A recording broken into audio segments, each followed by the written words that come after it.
Did you know that the forgotten founder of Zionism went on to play a leading role in Agudas Yisrael, or that Rav Chatzkel Abramsky was responsible for the continued presence of the Muslim Waqf on Har Habayis? It turns out that the margins of history tell the real story. Behind the Times dives into the big concepts and overlooked moments that carry vast meaning, all through the lens of Torah and rabbinic thought. Behind the Times, with Rabbi Ephraim Zalman Galinsky and Gedalia Gutentag. In the closing months of 1999, with Ehud Barak as Prime Minister and Israel living through the uncertain atmosphere of the Oslo years, an extraordinary scene unfolded on Har Habayis. The Islamic Waqf, which controls the Har Habayis, had begun converting the underground chambers known as Solomon's Stables into what would become the Marwani Mosque. Without archaeological supervision, bulldozers dug deep into the southeastern corner of the Har Habayis, scooping up centuries of accumulated earth and loading it onto waiting trucks. Hundreds of truckloads were deposited on the slope of the Kidron Valley. To the casual observer, and also to the archaeologist who was employed by the Waqf himself as a rubber stamp, these trucks were carrying nothing more than dirt. But mixed into that soil with the accumulated remains of nearly 3,000 years of history, fragments of pottery from the first and second Beis HaMikdash, pieces of stone, ancient coins, bones, ash, and seals, the residue of generations who had lived and walked upon the mountain that lies at the heart of Jewish memory. That discarded soil, thrown away by the Muslim Waqf in their attempt to erase Jewish history and connection to the Har Habayis, is where our Tisha B'Av journey begins. Rabbi Ephraim Zalman Galinsky, you and I both spent time or know what's known as the Temple Mount Sifting Project, which is on a slope opposite the Har Habayis. And although we're recording today from the Mishpacha podcast studio a few miles away, I'd like to take you and all the listeners with us on a journey that begins over there to this enormous project that has drawn 250,000 of volunteers from all over the world to literally make their way through bucket load after bucket load of Admas Kodesh, handfuls of dust from the Har Habayis itself. The fascinating thing about this whole story of Gedalia is that the Arabs have been ruling the Temple Mount, Har Habayis, for the past 500 years, since the Ottoman Empire took control over the vast majority of the Middle East. Archaeology, official archaeology, had started 150 years ago. They never allowed any digging on Har Habayis for a good reason, because once you start digging there and you find a remnants of Bayis Yishan and Bayis Sheni, that takes away the whole Arab narrative of what's going on in Har Habayis. So they never allowed anything. But when they needed a mosque, and by the way, the mosque that you mentioned that they dug up over there was to build a third mosque. For centuries, there were only two mosques in the Har Habayis. It's the Dome of the Rock and the Al-Aqsa, which is on the left side. But this is a new mosque that holds 15,000 people. And they needed it, I guess, for room. So even though they allowed anyone else to dig there, they, like you described, they dug up truckloads of dirt. However, it turned out the opposite. Those truckloads were the most close that we can get to digging on Har Habayis. Correct. And as you say, it has provided a window into something that is extraordinary and I think very apt for Tisha B'Av itself, whether you're listening to this, whenever you're listening to this, but in the days leading up to Tisha B'Av, which is the chance to reconnect to something that even if you go to the coastal is distant from us, which is the reality of the Har Habayis itself. And it's, I think, Ephraim, I want to, in this podcast episode, a special edition of Behind the Times for Tisha B'Av, to go into a journey into archaeology, but not archaeology for the sake of archaeology. I don't think that anyone would accuse this of being a very specialist podcast itself, but as a way of solving what I think is a problem that I think we have. I think that our generation very consciously struggles with a problem of disconnect, particularly from the idea of Churban Beis HaMikdash. And therefore, if you're listening to this on Tisha B'Av afternoon, which you might well be, you might be competing with any number of worthy videos or films produced, which is an unbelievable thing, Rabbi Ephraim, that we have a day that until within living memory, no one would do anything. Perhaps it started with the Chafetz Chaim Heritage Foundation, about Machlokas and Sinas Chinam, but has become, if you're not producing a major media production for Tisha B'Av afternoon, you're just missing out. You're not a serious media organization. I must point out, a lot of these productions do not talk about the Korban per se. They talk about things that, Correct. And Rabbi Ephraim, this is at the heart of what I want to try and get to a bit through in different ways. We are, as I said, our generation very, very consciously struggles with the idea of connecting. It's perhaps the most difficult day in the calendar, the Jewish calendar nowadays, 25 hours in which it's Churban, it's Havelus, and it's Kinnas. And not only is it physically difficult, Tisha B'Av, Yom Kippur is as well, but we understand Yom Kippur. Yom Kippur is a chance for Slicha, it's a chance for Mechila. It's a day of Roimamus. But our generation struggles to connect with Tisha B'Av, and it struggles to connect with the whole idea of Churban because we don't feel it. And I think perhaps we should circle back to that later, a bit about the actual debate itself. We've got some machshavas on this, but I think that it is an opportunity to connect to this in this episode, both through looking at some of the findings of the archaeology and also how Gedolei Yisrael of today and of recent times have dealt with the day. If you allow me, I want to begin with something that has nothing to do with the sifting project in Har Habayis. I want to talk about the archaeologist who is behind this whole story. And I hit onto this figure, this personality, who passed away only like a few months ago. And to my great sorrow, no one covered it. I mean, there's nothing in the Hebrew or English press. It's just, I know, talking about it, secular press. What was his name? Gabi Barkai. Dr. Gabi Barkai. Gabriel Barkai, yeah. He was born in the ghetto of Budapest, but what I remember, he said that his last memory from the ghetto was his father giving him a bracha, the Birkas Kohanim. It's unbelievable because he was Isaac. Exactly. That's what I want to tell you. That's how I found it. That's how I found out about it. Because if you realize, for many, many years, the earliest psukim that we had written down outside of the Torah, outside of what we have in our as physical evidence. As physical evidence, the first manuscript was and they are dated 2,000 years ago, which is the time of the Churban, that Churban Bayis Sheni, right?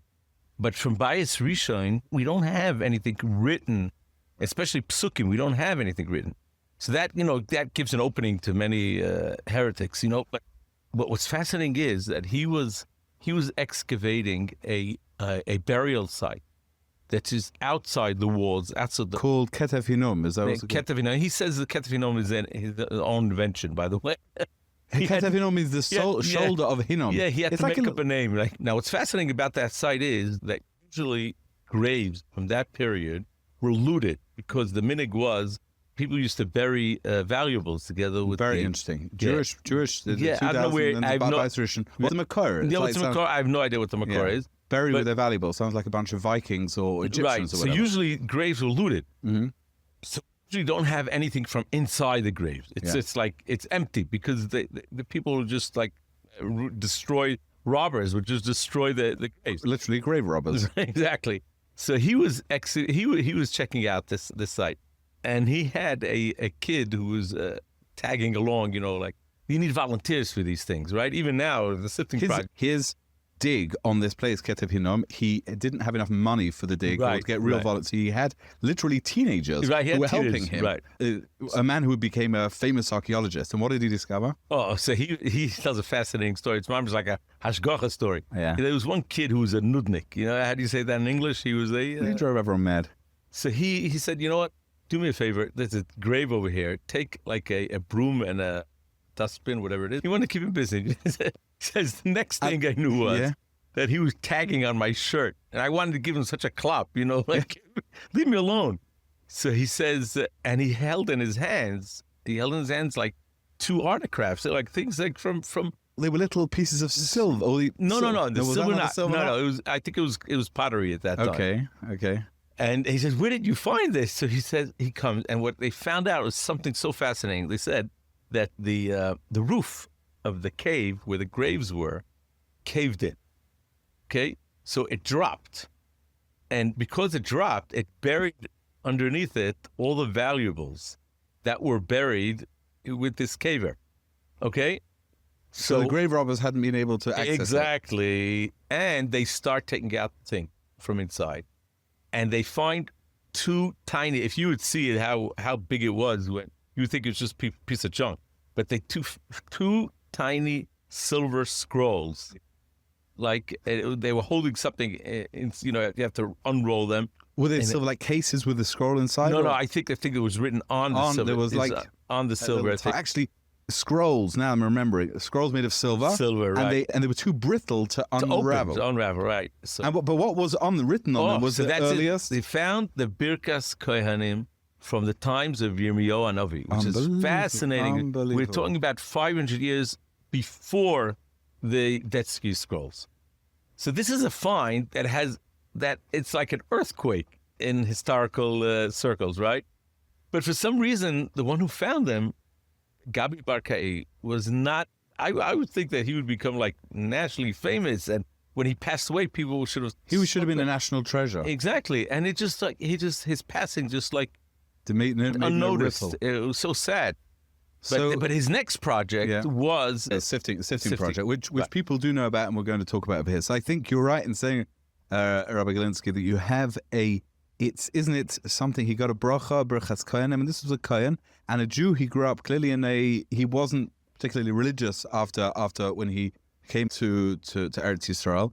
And I think what he said, he was going back just a little bit, because you can watch videos of him out there, and he had this amazing ability to a lightness with which he used language, and very fascinating, great phrases. I find myself remembering and absorbing things he said. He was born when the Nazis came into Hungary, and then he wouldn't have survived except for the Red Army under Joseph Stalin. And he said because they got to Budapest, and before the Germans had managed to exterminate all the Jews, he said that many people were killed by Joseph Stalin, right? But I was kept alive by Joseph Stalin. And he had a bunch of ways and things that he would say. And one of them, getting back to what you said before about the Har Habayis, was that the Har Habayis is a black hole. He said it's the most important archaeological city in the world, Yerushalayim. And at the center of it, the most sensitive archaeological site in the world, of which no archaeological dig, as you said right before the beginning, ever happened. And so he said he called it like a black hole, like in science. It just, no findings from there. And so the sifting project, which we're going to talk about over now, provides us with this incredible view as to what happened. Just to give you a scope of the amount of thing, I think in the lecture they gave in Cambridge, was that where it was? He spoke about 500,000 fine.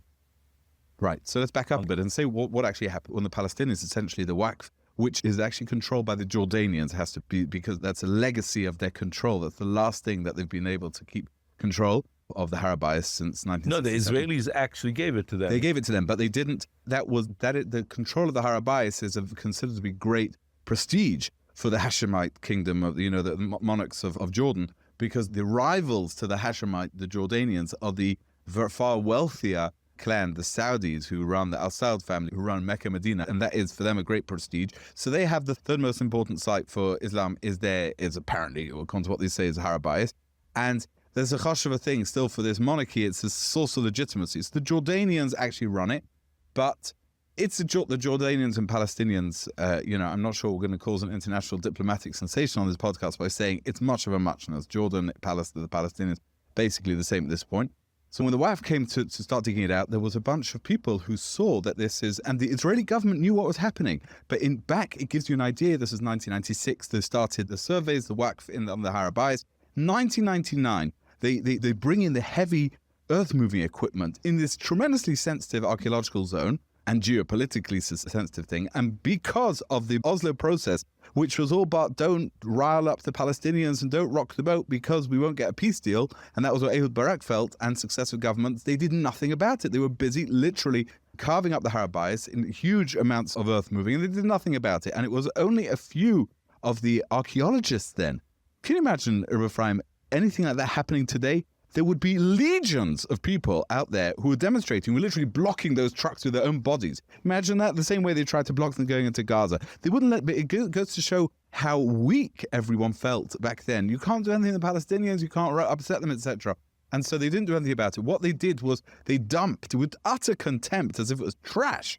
They dumped. I mean, even if it wasn't sensitive archaeological zone, I mean, what type of, civic behavior is it to literally, to 400 truckloads of stuff and dump it in the middle of nowhere? And what gives you, it's just like it gives you an idea of the Wild West that went on over there. And they dumped it there. And these archaeologists, there was a few, Eilat Mazar, other ones, Gabriel Barkai, they said, we have to look through this. They started it. They got, obviously, fundraising in order to set up an entire team, an entire project, which is still ongoing, going through those enormous thousands of tons of earth, sifting through it painstakingly. And the way they do it They invented a technique that was not known until then. Right. So the way it goes is like this. They've found some enormous things, but generally the thing that what you get is if you go, there's kids do it, and people turn up and they take 20 people at a time. You get this bucket of earth. It just looks like a plain bucket of earth. Okay. And then you pour it through into this square type of container with essentially a sieve, which is mesh. And you get like a little hose with a spritzer on the end.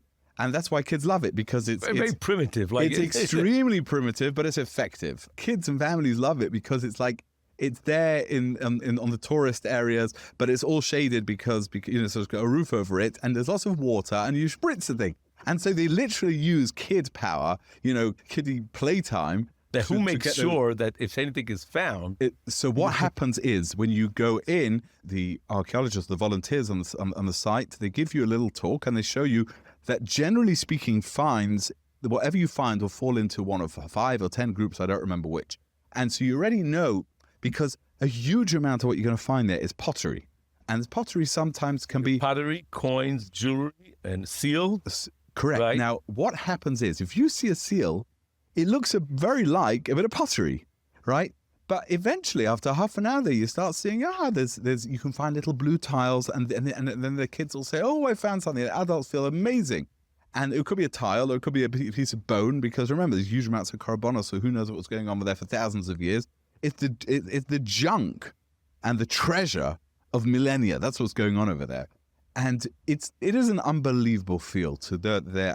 You go up there and it's overlooking the Har Habayis, and you get up there and you see you're sifting through the Har Habayis itself. It's almost like, I say, Admas Kodesh, it's holy ground over there. I want to explain something very, very important at this stage. Okay, this mosque that we're digging comes from corner of Har Habayis, right? If you imagine yourself at the Kaisel, right? So you take the right-hand corner and take it until the end, until the opposite corner of the Har Habayis, behind the southeast, because the Kaisel's on the other side. Right. So it all comes from that corner. Now, what's interesting is like this. That corner, the majority of those 2,000 years that we're talking about since the Churban, that corner was on a different level than the rest of the Har Habayis. It was lower. It was much lower. And that area where that mosque that they're building originally was overground and not underground like it is today. Now, how did that turn into underground? So this Gabi Barkai explains, because that site was filled with earth from other parts of Har Habayis. And they did it to level it out? Exactly. They did it to level out. So what you're having over there, that corner over there... It's stuff from the main part of the Har Habayis. Exactly. That's right. That's what he said. All the dirt that's there, all comes from inside the Har Habayis. I think it's worth to describe to the listeners that how did the Har Habayis that we know today come into being? Because originally it was a har, it was a mountain. Right? What do you see today? A plateau, flat. It's raised. So you see a box. Yeah.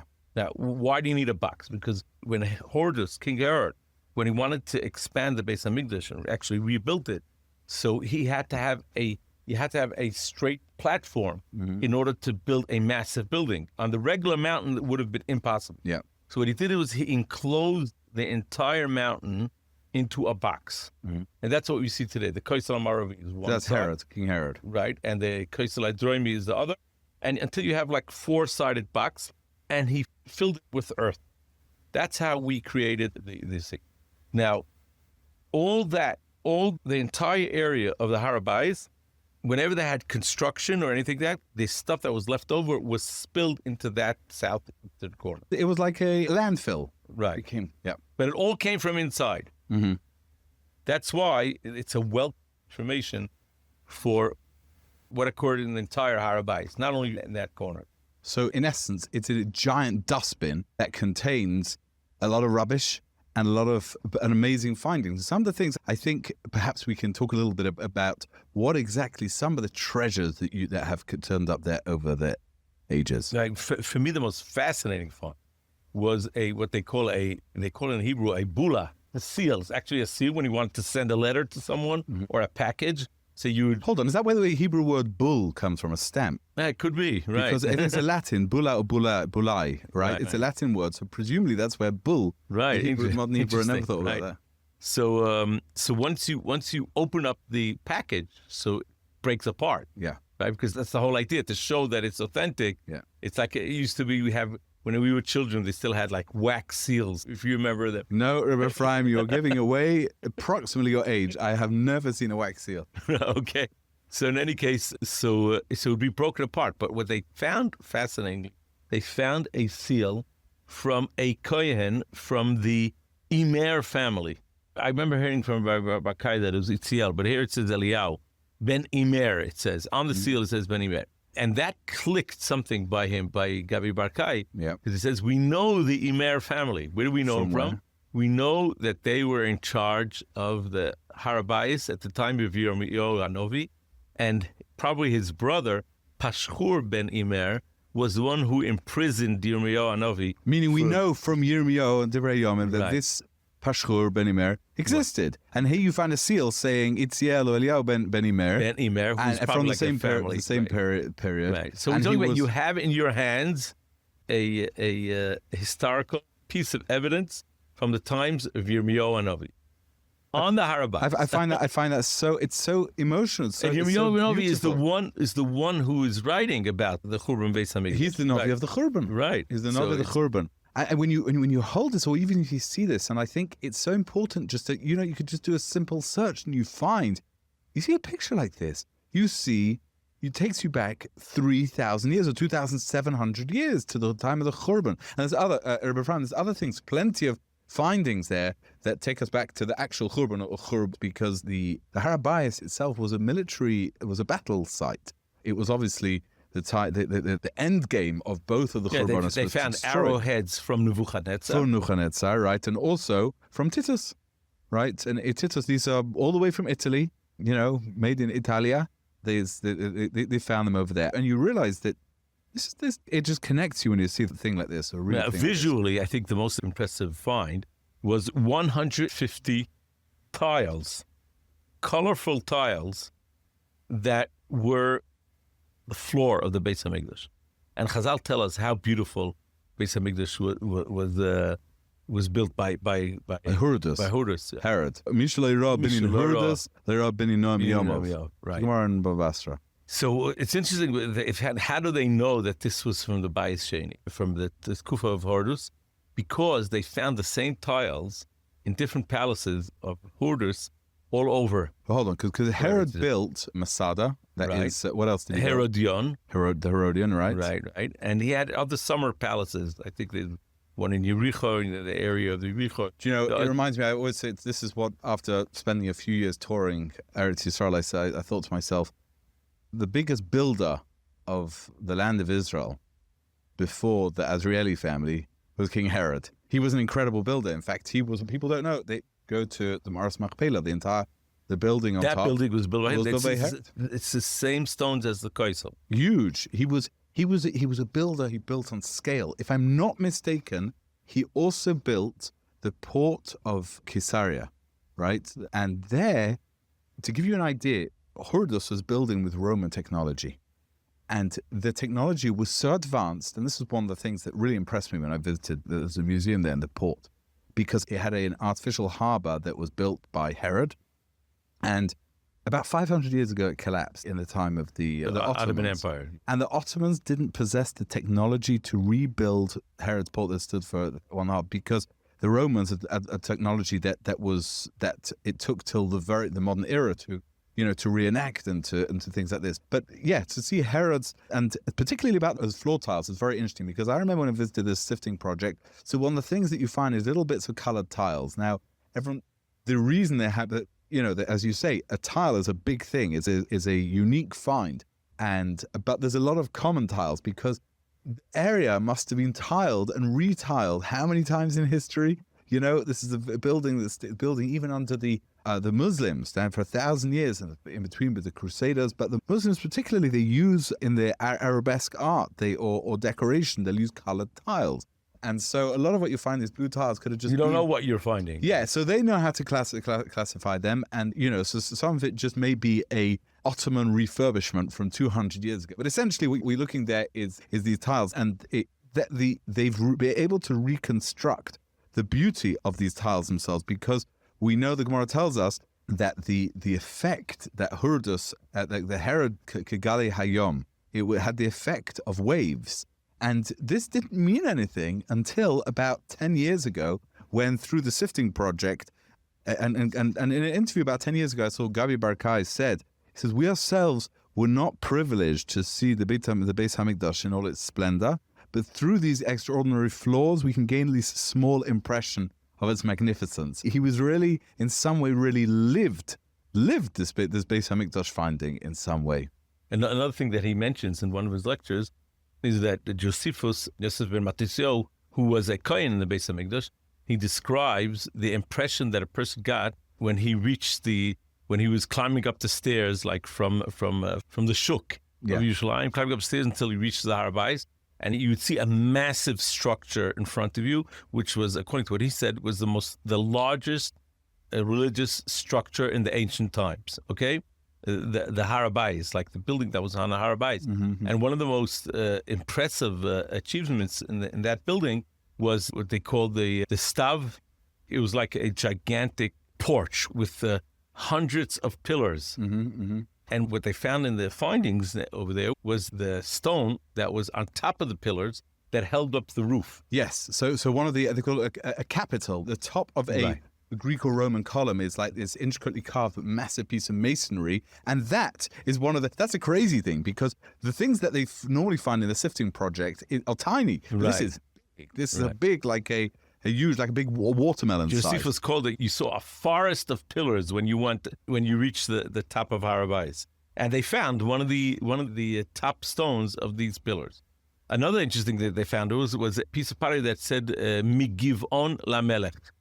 And they dated it from the times of Menashe. Even Lamelech, it was like type of like a tax or something, right, that was sent to the Melech Menashe. Unbelievable. It's so moving that. I just want to say a couple of things. One of them is about one other finding, which I think we can really, really brings home to you the story of the Churban, is the fact that some of the masonry, in fact, some of what they found there, this particular finding, the actual stone, huge stones, were black with soot, were burnt. And that just brings home to you that what did they do? They torched the Beis HaMikdash.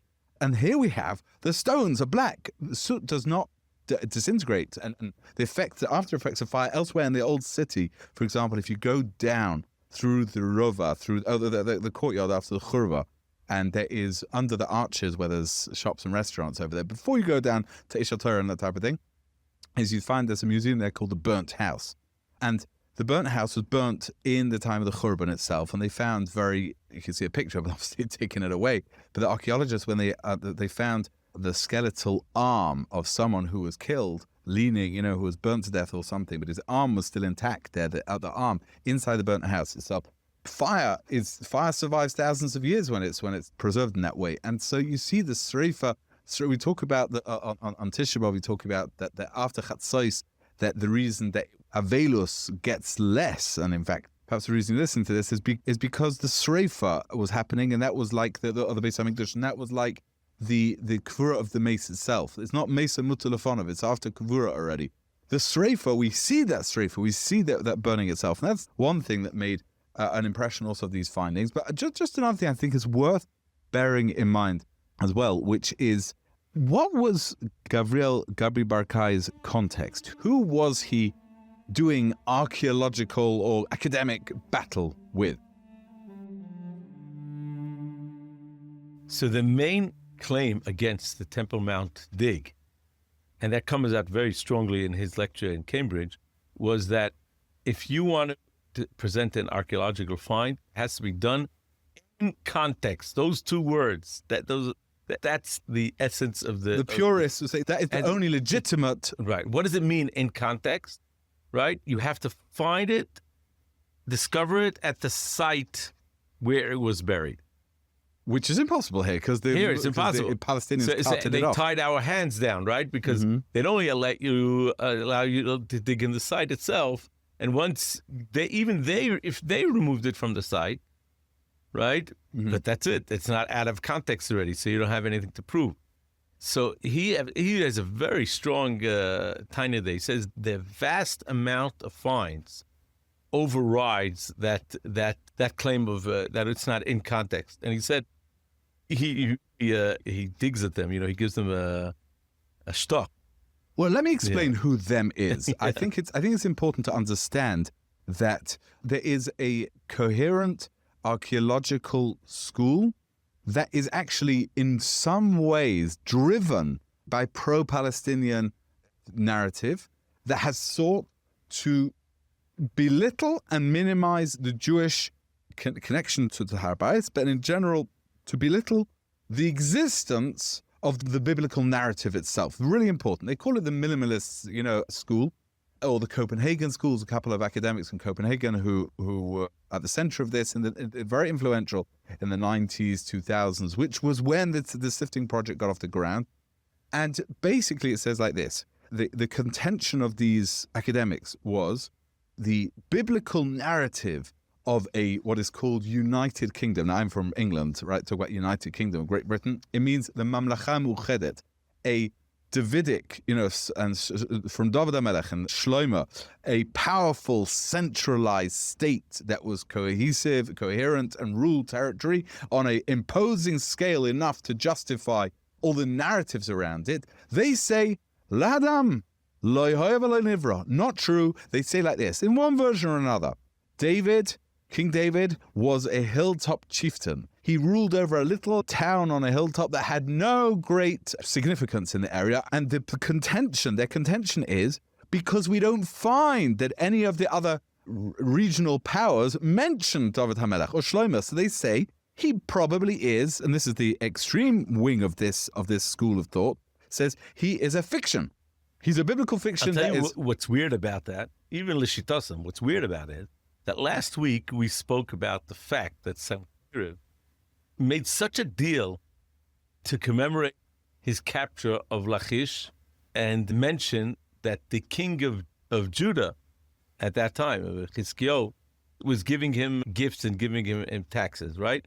So it was important enough, the Malchus Judah was important enough for Sancheriv, who was the major world power at that time, right, to commemorate his victory over a king of Judah, but we say he came from nowhere, meaning there was no David and no Shlomo. Yeah, so the contention is it was made up by later dynasty as an origin story to a biblical story to therefore justify themselves. You have to understand there's a context over here, and it's incredible. One of them, for example, a guy called Keith Whitelam, wrote, listen to the title of his work, The Invention of Ancient Israel, that's this book, but listen to the subtitle, The Silencing of Palestinian History. That's the point. It's agenda-driven.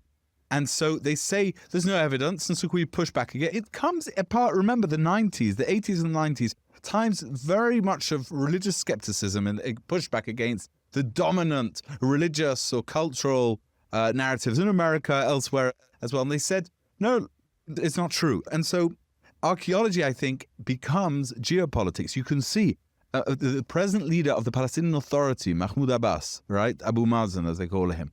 He gets up and he's denied in the past the connection that the Jews have had a connection to the Temple Mount. And this is a guy who's, on the world stage happy to do this. And why is he doing this? Because it undermines, if the Jews don't have a past, they don't have a present and future in the area as well. He makes fun of them, Gabriel Bakai. He makes fun of them. He says, I saw, research, academic research, that bases so much on so little. Yeah.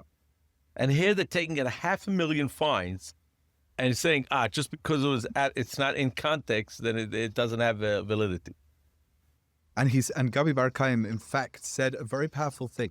He said, the entire claim is we don't have external corroboration and of confirmation of what happens in the Bible. And the first time we do have is when Shishak, Melech, the king of Mitzrayim, comes and we have some record of him interacting with the monarchy. So he said, I don't understand.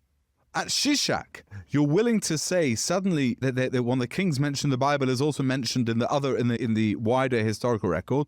Shishak suddenly is okay, but something that happened 5 years before Shishak suddenly is not okay. He said the whole thing is incoherent, and he himself said, politically driven himself. In 2016, he had this encounter in which he was leading. As I said, he wasn't religious, and he took a group of students from all over the world, took them onto the Har Habayis, and he showed them different places.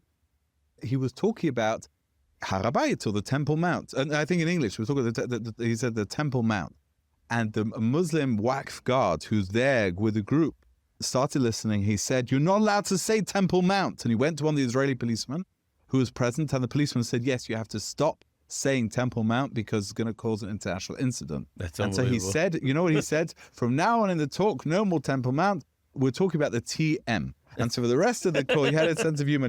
But he concluded, Rabbi Ephraim, by saying this total denial of a Jewish connection to the Har Habayis only leads to one way, which is it leads people to understand, no, this is genuine. The Jewish connection is true. Rabbi Ephraim, I think we can mentally, let's cross the road, let's leave behind the sifting project, and I can encourage everyone to go over there. It's a must stop to see this and to experience this.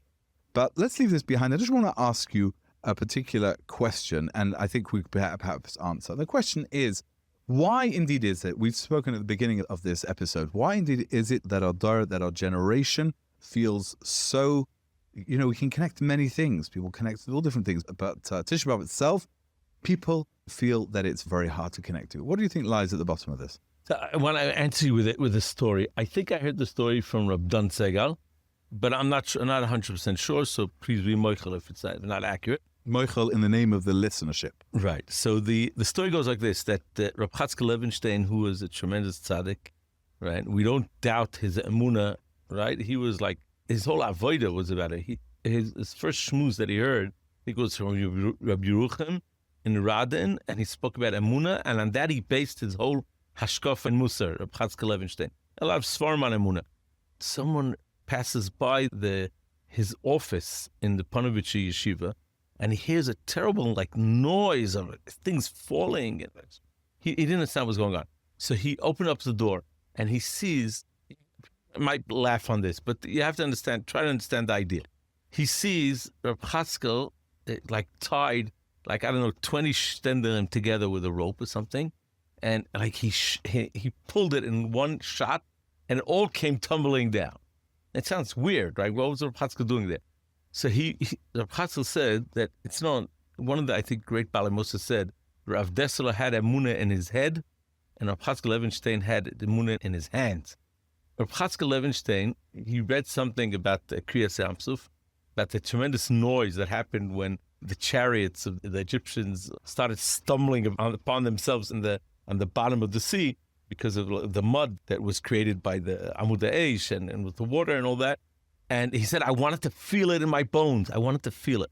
So you see, Reb Chatzkel Levenstein, who's such a great tzaddik, he realized that in order to feel, you have to work on it. And we can't expect to feel without working on ourselves. I think that in a nutshell is, I feel, the answer to your question. I think you're right. And it's very interesting that the key thing to work on it, because I think this refrain, literally hear it. We hear this thing, we want to want. You ever heard this? We want to want. We want to want the Beis HaMikdash. We don't want the Beis HaMikdash, but at least we should want to want. And this has been the topic of how many Tisha B'Av speeches, how many things over the last 20, 30 years. Unfortunately, our Dara doesn't want, but at least we want to want. And that's already a madriga. That's what we tell ourselves. But the way of thinking about this, as you say, is that perhaps we simply don't work on it, right? None of us would dream of turning up on Rosh Hashanah and saying, it's a terrible thing we're not connecting with Rosh Hashanah. And We understand why. Because if you do take Elul seriously, the more you do, the more you invest yourself in it. Rosh Hashanah comes along, then Yom Kippur, Yom Kippur finally, there's a famous story about that. A guy comes across the border and he wants to smuggle across, some in the Tsarist Empire, wants to smuggle across some cigarettes, whatever it is, he pays the peasant to take him across. And as they approach, 3 miles away from the border, the peasant notices that the smuggler is, who he doesn't know is the smuggler, he notices the smuggler is very, very nervous. So as they approach the border, the peasant starts shaking. And then what happens is as they come closer, the horse picks up the fact that the peasant is shaking because the smuggler is shaking, and the horse starts misbehaving as well. And that's how it is. It's a famous thing that some people at Tzaddikim do, the beginning of Elul doing tshuva, but most of us just shluff on. We don't shake. But some people, start shaking when Rosh Hashanah approaches. It filters down. It filters down. And he says, we shouldn't be like a horse. Like with horse, the last ones. But the last ones to pick up on it. But that's how that's how it is. Whether with a horse or with the tzaddikim or whatever we are, eventually Rosh Hashanah filters down. But do we have that same avodah? We literally cannot. Why are we having the same conversation every year? We don't want. Do we want to want? Because we're not Isaac. We're not busy. We're not. I think the big mistake is dealing with the Churban the whole year. I think that's the mistake. The mistake is we shouldn't be dealing with the Churban the whole year. I don't think that's what it had in mind. The Chazal had in mind. What they had in mind is we don't know what we're missing. Meaning we don't deal about Beis Hamikdash. We don't learn about Beis Hamikdash. We don't learn what's written in Chazal. We don't know how to make Beis Hamikdash look. If you ask someone, a random person from the street, and say, can you describe to me, and you would come up to the Har Habayis, what would you see in front of you? I think the majority wouldn't have an answer. We don't know about the splendor of the Beis Hamikdash, aside from the Kedusha of the Beis Hamikdash, which is another level. We don't know how big it was, B'chlal. So if someone would invest time during the year of studying about the Beis Hamikdash, at least he will have a feeling of what we're missing. If you go to Brisk, they're busy with Kodshim. Right, and that was the Chavetz Chaim who 100 years ago with his Kollel Kodshim I think with the original Kollel, put the idea, the emphasis back on Kodshim. It wasn't on the map till then, and that was something that we can feel. But I think, Rabbi Ephraim, we have an honored guest or feature of this episode due to the fact has been Simcha Cook, who you knew and I've written a book about. I'm sorry if there is a bit of oversaturation of Simcha Cook on this podcast, but here goes again, because when I was writing this book, I came across a scene and a video which was extremely, extremely moving, and a scene that took place across the road actually from the Sifting Project, because I don't remember what this road is the steep road that goes down to where the Sifting Project is, but it's a road out of Yerushalayim, and there, it must be about 8 or 9 years ago, there was the following scene. There was Rav Simcha Cook got out of the car, and he was old and ill by then, and he was surrounded by a few family members, and they had a chair. And he sat overlooking the Mokum HaMikdash, and he sat there crying.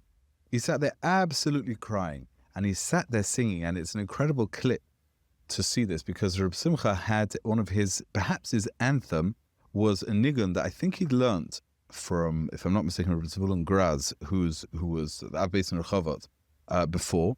Who was a famous Slabotke and Chevron Talmud. Right, and I think that had come from the Bali Musa from before the war. It was certainly for the Bali Musa before the war, whether it was from Rav Simcha Graz or not, I don't remember. But the song became the anthem of Rav Simcha Cook. It was a song of absolute longing for the Beis HaMikdash. And the words, and the quotes of Pasuk, Ki ayin ba'ayin yiru b'shu Hashem tzin. You will see clearly when Hashem returns to Tzion. And he had this song, and he was singing it with great longing. He would, in his yeshiva and etc. People who know him had this, who was a real Musa tune. It's not a popular tune. It's not a tune that is going to get you, but it's a tune of great longing. It's incredible to see the video. He broke down in tears, absolutely in tears. And this is the point we were saying before. When you live with the Beis HaMikdash, then you're able to be mis'abel for the Beis HaMikdash. And he had this, if I'm not mistaken, what happened indeed, the way he looked at it was incredible. Rabbi Simcha Cook lived with this visceral feeling of Avelus for the Beis HaMikdash, and it said that because he lived with the feeling that as a Kohen, he would be serving the Beis HaMikdash. And many of his Talmidim there from his shir said, it's from Daf Yomi shir, which went on for years. There was his main shir, when he learned Daf Yomi properly, Barabim, and he said that his bikius in the Seder Avodah of the Kohen Gadol was incredible. He would get himself so much into the feeling, the mode of the Kohen Gadol, that when, as the Chazan for Musaf on Yom Kippur, he would say he'd come back and he would look utterly spent. He would be finished. And he'd say to his wife, I've just come back from the Beis HaMikdash. Wow. Come back from the Beis HaMikdash. But I just want to say that on Erev Pesach, for example, this was someone who many people don't say. And Ephraim, I'd love to bring back this minhag, actually. It's an incredible minhag that after the Seder Amiras Korban Pesach, right. do you say that on? Yeah, Mitzvah Shem, yeah. You say that. Well, the truth is, I think the first time I ever said it was this year. Because it's not, a lot of people don't say it. There's a lot of very busy on that. In Chutz La'aretz, I don't remember saying it. When Eretz Yisrael, very beautiful thing. And that gets back to this point over here that you've got that people have to, connecting, you can't connect to Tisha B'Av if you don't connect to the actual, any opportunities, the Karbonos to say the Avodah. And he would say the Seder Amiras Korban Pesach at the Kaisel Erev Pesach. And his son remembers a few years ago, he came back, 10 years ago, he came back and he said, I thought that this year would be for real. And just to finish off, and I know we're talking about one person over here, but I think it could be melamed us such that the way to feel a little bit of connection is through this way of connecting through the avoid, and as you say, visualizing the Beis HaMikdash. To feel it is one more story from Rav Simcha Kook, in which one of the times in which, as happens every so often, the Arabs on top, this stone, the coastal below, they throw stones. And obviously the police have to clear the plaza before they storm up at the Har Habayis to clear that as well. And he came back, and afterwards, or whenever he was afterwards, he put one of the stones that thrown in the Har Habayis into his pocket. And his son asked him, why did he do it? And he says the Pasuk in Koheles says it's time to throw stones, it's time to gather them in. He says, and this is such an unbelievable, typical of Rav Simcha Kook, in that longing for the Beis HaMikdash, in which he said that these stones were thrown with hatred, and I'm collecting from the time when these very stones are going to be part of the Binyan Beis HaMikdash. Beautiful. Thank you, Abigdalia. Thank you. Thank you for listening to Behind the Times. We appreciate you joining us as we explore the stories and people that shape Jewish history. If you enjoy this episode, please subscribe, leave a review, and share with friends. Until next time.